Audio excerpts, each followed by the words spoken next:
Hi, Assalamualaikum warahmatullahi wabarakatuh. My name is Alita binti Asri. I am from section 1. So here I am today to educate you guys about what is depression. I'm doing this for seminar HPS2013. So before we go deep into the topic of depression, I would like to share a few things I read a few days ago, which is we're in MCO, or right now it was called as FMCO, which is Full Movement Control Order. So around this MCO things happen, there are around 700,000 people are losing their job, and there is 266 people commit suicide because of afraid of that, afraid what is gonna happen if they don't have the job, and depression.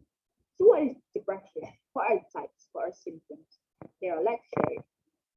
So, based on American Psychiatric Association, depression, or clinically called as major depressive disorder, is a common and serious medical illness that negatively affects how you feel, the way you think, and how you act. So it usually causes feeling of sadness or loss of interest in activities that you used to enjoy. And it can lead to a variety of emotion and physical problem that can decrease the ability for you to work properly at home or at work. So every single year, our Ministry of Health are holding survey which called as National Health and Mobility Survey.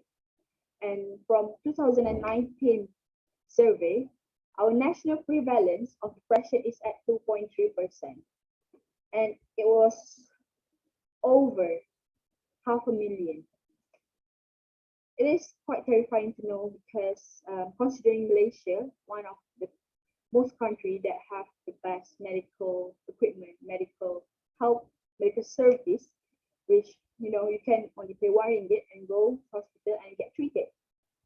And according to World Health Organization, depression will be the second highest world mental health issue to 2025. These are percent taken for national prevalence was taken from 2019, and right now we are 2021. We didn't know if the percentage is getting higher or not, but it's quite terrifying to know that.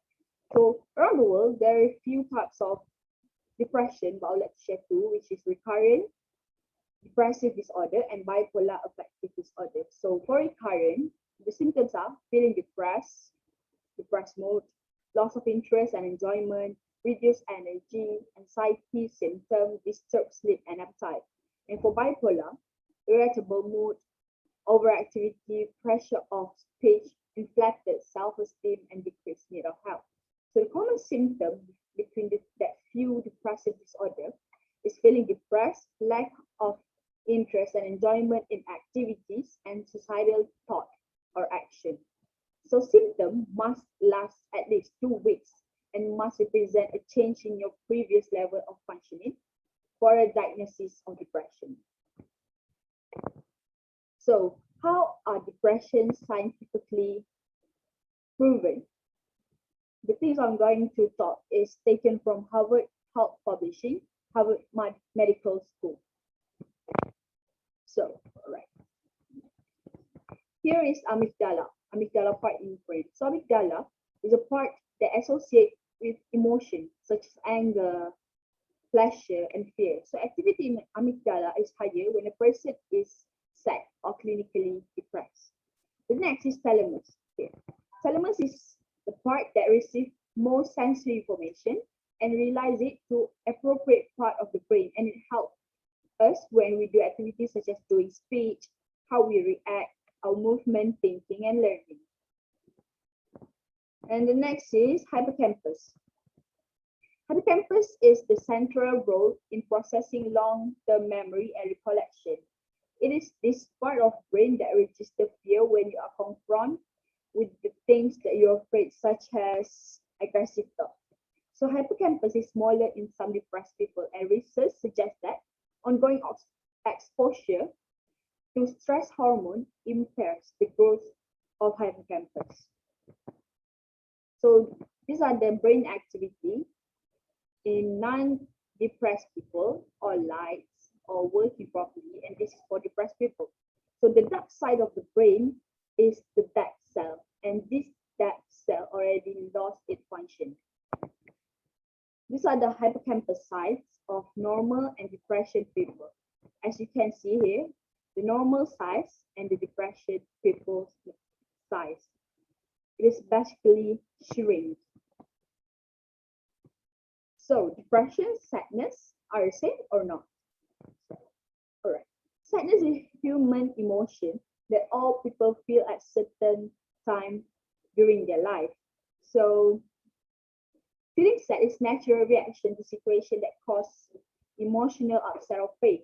So there are few degree of sadness, but like other emotion, sadness is temporary and fade in time. This is why sadness and depression are different. Sadness fade. Depression is like your shadow. It stays there. It stays where you stay. So, people opinion regarding depression. So, the first is they say people with depression are normal. You guys, depression is way normal, way common than people realize. Every day, people around us are struggling with depression, who have it, and often silently because of this stigma. Many people believe that someone is depressed is crazy and not normal. Society likes to throw this type of label. Having depression or any mental illness does not make you any less a human or a person. This disease does not discriminate. It affects you in different ways. Talking openly about this topic may give people who have depression hope. The next is depression is only triggered after a sad or traumatic event. Depression is not always caused by one particular event. Depression is not a situational disorder. It's a clinical and chronic illness. It impacts brain and affect how you think, feel every day and act.